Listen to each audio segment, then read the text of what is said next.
Good morning dear student, आपका स्वागत है अपनी सरस्वती ऑनलाइन क्लासेस में।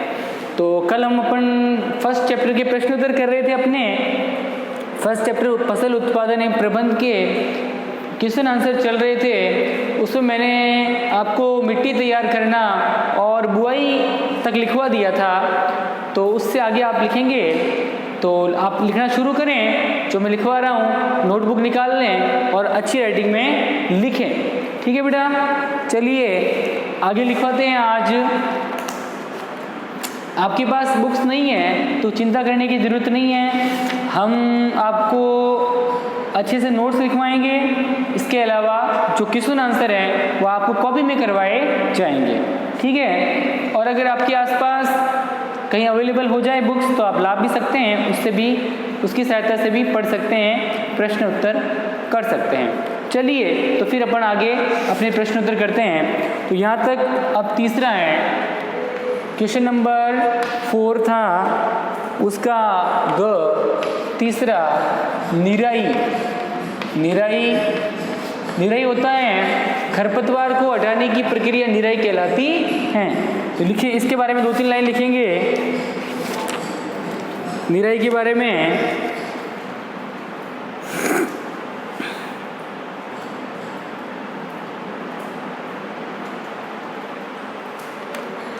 खरपतवार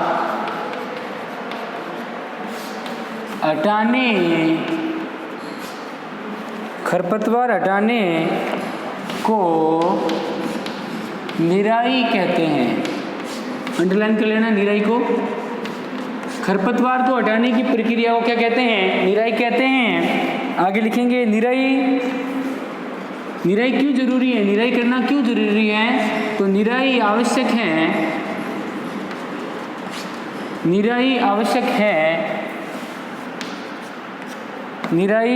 है क्योंकि खरपतवार जो होती हैं, लिखेंगे आप आराम से, क्योंकि खरपतवार जल, पोषक और जगह और प्रकाश की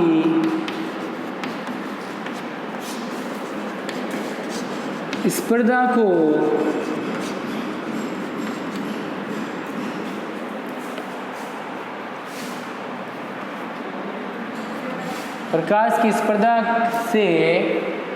से लिख दो। प्रकाश की स्पर्धा से फसल की वृद्धि पर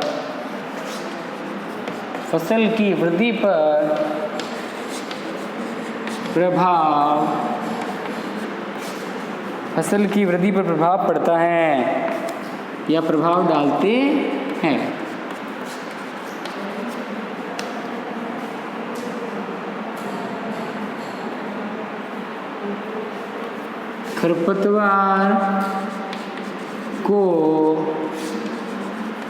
खरपतवार नाशी द्वारा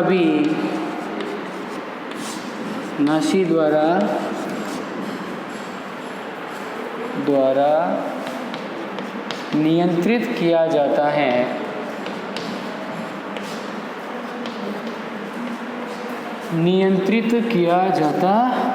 है। और चाहो तो और भी लिख सकते हो इसके बारे में। निराई का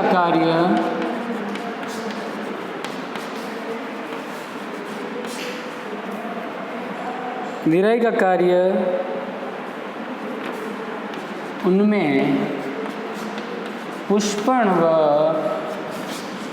व बीज बनने से पहले किया जाता है।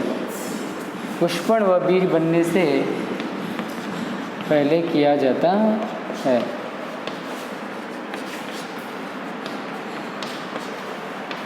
ठीक है, चलो इतना खूब है। फिर लास्ट इसका ग है, उसमें लिखेंगे आप लोग। लास्ट क्या कहा इसने? थ्रेसिंग पे लिखना है। थ्रेसिंग क्या होता है उसके बारे में 2-3 लाइन लिखनी है।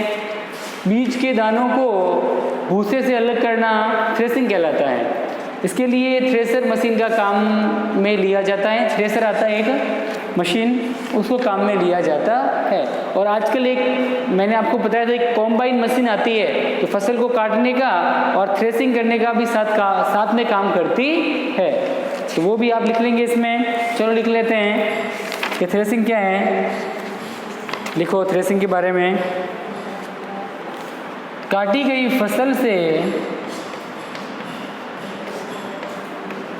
काटी गई फसल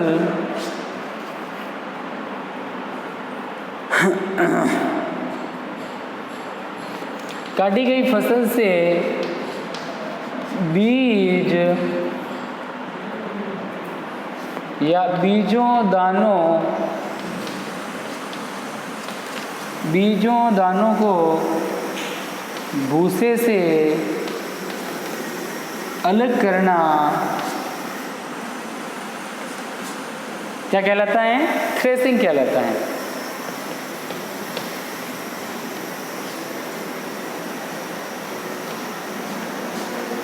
यह कार्य थ्रेसर मशीन तथा कॉम्बाइन मशीन दोनों के द्वारा किया जाता है। कॉम्बाइन मशीन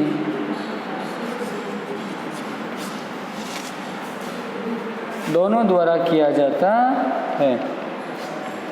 दोनों द्वारा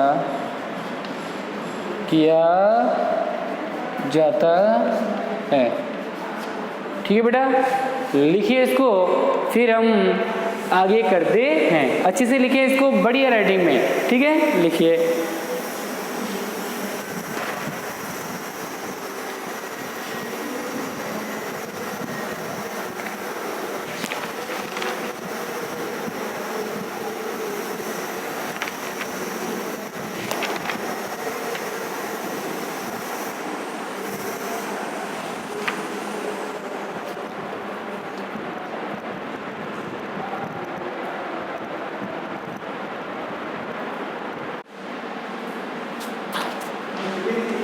चलिए बेटा, आपने लिख लिया होगा।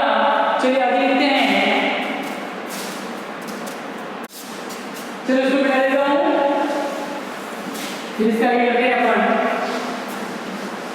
आराम से करें, बढ़िया राइटिंग में, कोई जल्दबाजी नहीं अपने, आराम से करवाएंगे आपको प्रश्नोत्तर। किसी प्रकार की जल्दबाजी नहीं करनी है, और कोई प्रॉब्लम हो, समझ में नहीं आए तो आप पूछ भी सकते हैं। ठीक है बेटा, चलो करते हैं। तो अगले क्वेश्चन है, अगले क्वेश्चन है 5वां। क्वेश्चन नंबर 5, स्पष्ट कीजिए कि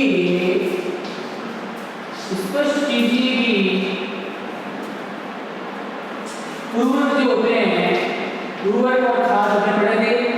उर्वरक जो होते हैं वो खाद से किस प्रकार की उर्वरक और खाद है एक दूसरे से किस प्रकार अलग है, ये आपको सिद्ध करना है। ठीक है बेटा, तो आप सीधा क्या करो, उर्वरक और खाद की परिभाषा लिख लो और उनमें अंतर स्पष्ट कर दो, तो पता चल जाएगा कि हाँ ये वास्तव में एक दूसरे से भिन्न है। ओके, चलो एक तरफ लिखिए उर्वरक और एक तरफ लिखिए खाद, और फिर अपन आप लिखा उर्वरक एक तरफ उर्वरक लिखते हैं, एक तरफ लिखते खाद। अब इन दोनों में अंतर लिखते हैं, तो अंतर से पता चल जाएगा कि हाँ भाई वास्तव में एक दूसरे से अलग है, भिन्न है। चलिए उत्तर 5वें क्वेश्चन का लिखते हैं। ओके, चलो अंतर लिख देते हैं उर्वरक और खाद में। खाद और उर्वरक में क्या अंतर है? उर्वरक में पहले लिखेंगे, उर्वरक एक मानव निर्मित यानी मनुष्य द्वारा बनाए गए लवण होते हैं। मनुष्य द्वारा बनाए गए लवण है। ठीक है, खाद क्या होते हैं? खाद में लिखो पहला, खाद जो होते हैं, खाद एक प्राकृतिक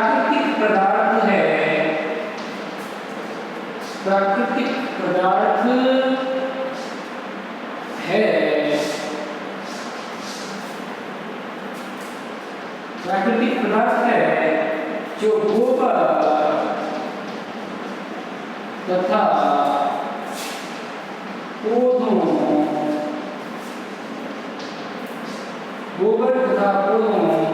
के अवशेष के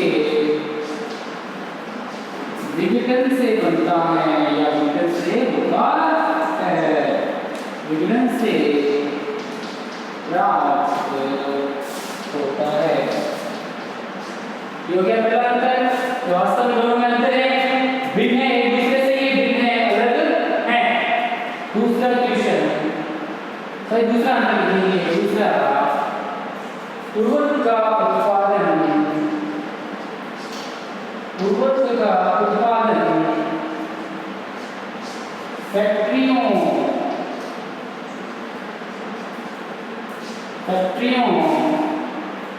में होता है।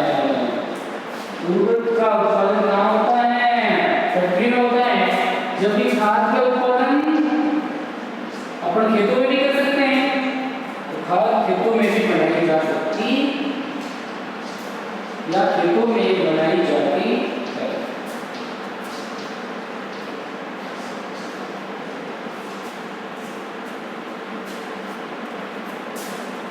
बनाई जा सकती है।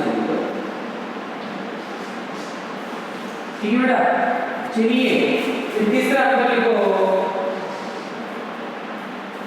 उर्वरक से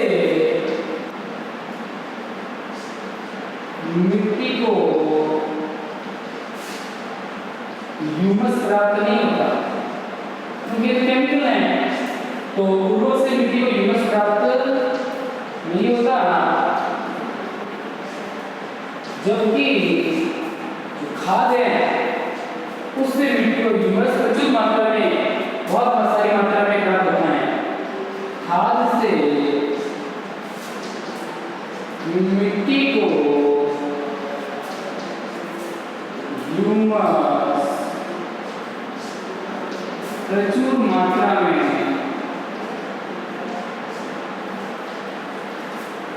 प्राप्त होता है।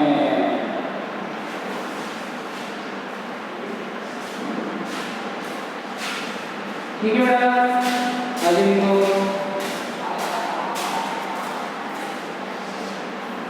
चौथा लिखो, उर्वरक में पादप पोषक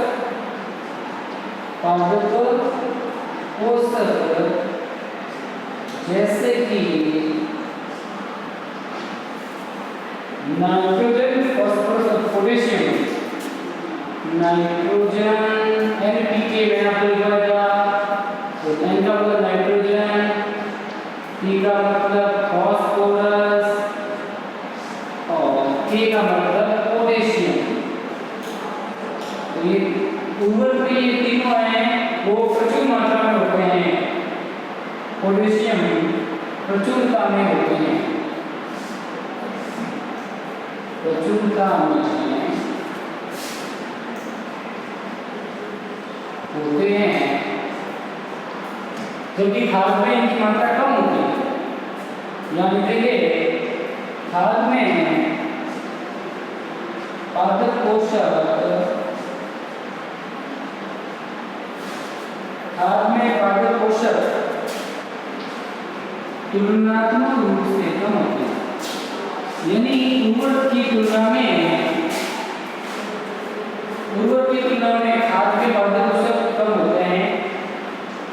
तुलनात्मक रूप से कम होते हैं। ओके बेटा, चलो लिख लो, आराम से करो, फिर हम आगे बढ़ाते हैं। बढ़िया रहेगा, निकालो।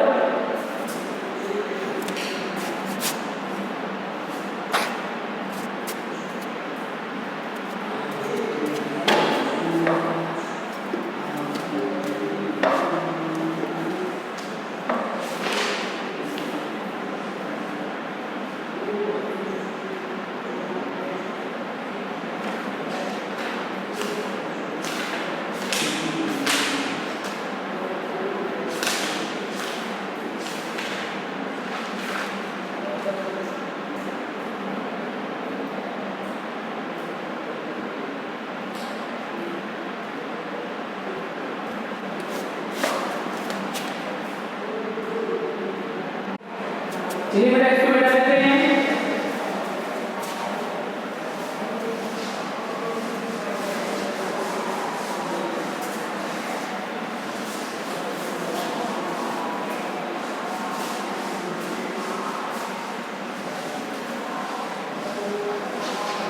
मिटा दिया बेटा मैंने इसको। चलो आगे लिखें। तो अगला क्वेश्चन है क्वेश्चन नंबर 6। सिंचाई किसे कहते हैं? सिंचाई किसे कहते हैं? सिंचाई किसे कहते हैं? पूरी बात लिखनी है। फिर आगे और पूछ रहा है जल संरक्षित करने वाली, जल संरक्षित करने वाली सिंचाई की दो विधियों का वर्णन कीजिए।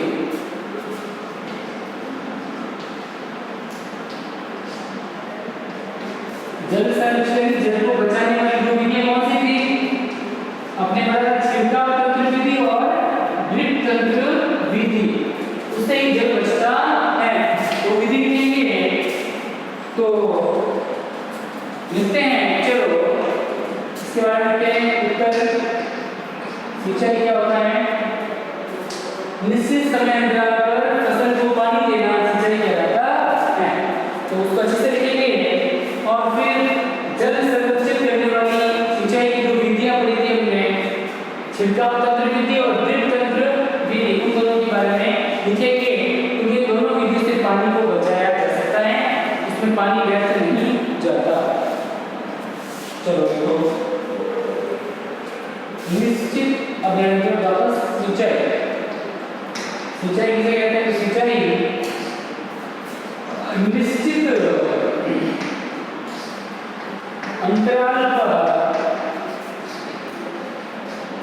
निश्चित अंतराल पर खेत में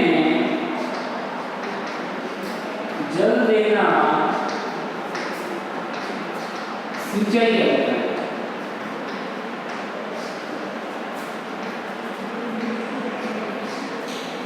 निश्चित समय के बाद पानी देते हैं फसल को, वो होता है सिंचाई। तो अब जल संरक्षित करने वाली सिंचाई की दो विधियां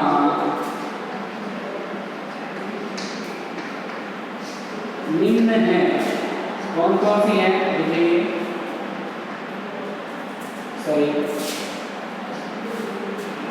पहली है उसका छिड़काव तंत्र विधि। ये हमने पढ़ी थी कि जब एक मुख्य पाइप से बहुत सारे छोटे छोटे नट जुड़े हुए होते हैं, उनके ऊपर नोजल लगे हुए होते हैं। जब पानी को छोड़ा जाता है नोजल अपने आप स्टार्ट हो जाता है और फिर पानी फुहारों के रूप में छूटता है और इसमें पानी की बचत हो जाती है, पानी कम वेस्ट होता है। तो इस विधि का प्रयोग कीजिए। इसमें भाषा के रूप में अच्छे से लिखिए। तो देखो आपको इस विधि का उपयोग असमतल भूमि, जहाँ पर ऊपर काबड़ जमीन होती है ना, वहाँ इसका उपयोग किया जाता है। तो इस विधि का उपयोग असमतल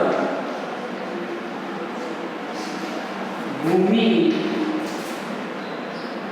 पर किया जाता है या असमतल भूमि के लिए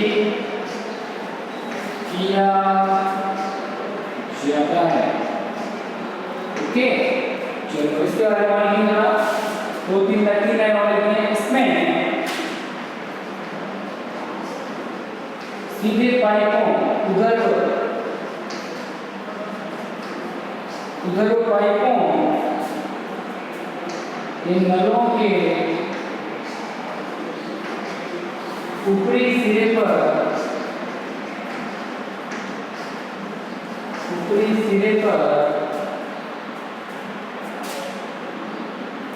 घूमने वाले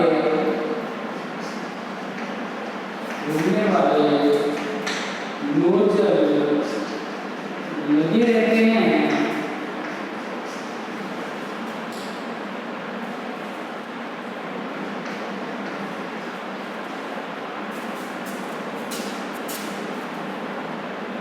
यह पाइप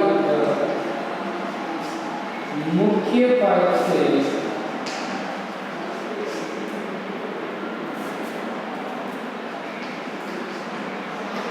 निश्चित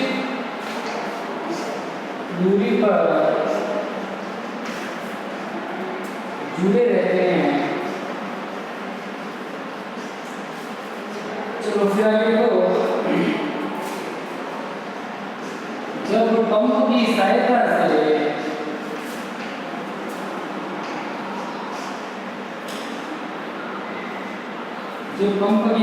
से जल मुख्य पाइप में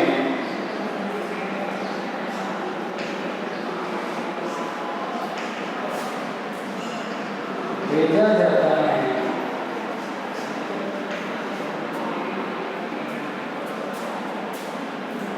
तो नोजल से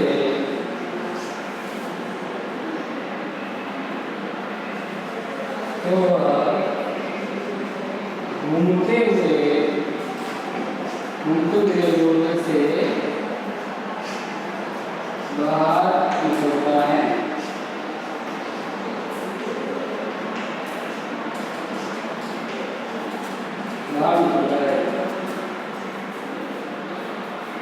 ठीक है, इतना हो गया तो पानी कैसे निकलता है बाहर, इतना लिख दिया। अब इसमें दूसरी विधि तो ड्रिप तंत्र विधि। ड्रिप तंत्र दूसरी विधि है, इससे भी पानी को बचाया जा सकता है। इस विधि में जल यानी पानी बूंद बूंद करके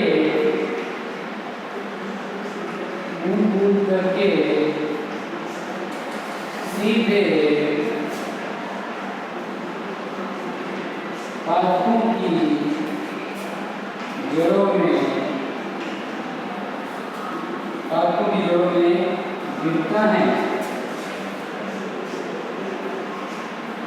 इसमें क्या होता है, बूंद बूंद करके पानी सीधा पाइपों की जड़ों में पहुंचता है, इसे ड्रिप तंत्र कहते हैं। इसलिए इसका नाम है ड्रिप तंत्र। ड्रिप का मतलब बूंद बूंद, ड्रिप का मतलब होता है बूंद, इसे ड्रिप तंत्र कहते हैं। ड्रिप तंत्र कहते हैं।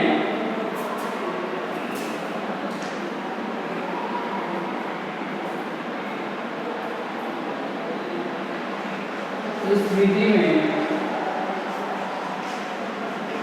जल है बिल्कुल फ्रेश नहीं होता, बिल्कुल खराब नहीं होता, बिल्कुल ही नी के बराबर बिल्कुल होता ही नहीं फ्रेश पानी। इसमें जल बिल्कुल व्यर्थ नहीं होता, व्यर्थ नहीं होता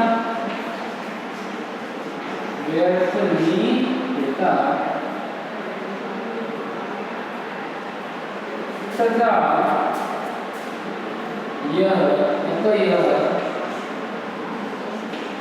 जहाँ पानी की कमी होती है, जल की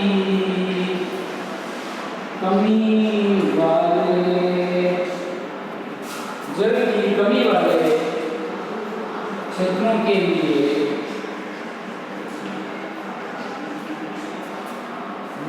एक वरदान है। ओके बेटा, चलो देख लो इसको, फिर हम आगे करवाएं।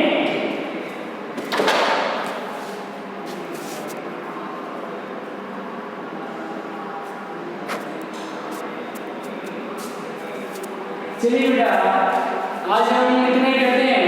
इसके आगे के प्रश्नों को हम अगली क्लास में करेंगे, तो आप इसको अच्छे से उतार लें और घर पे रहें, सुरक्षित रहें। जय हिंद, जय भारत। ओके।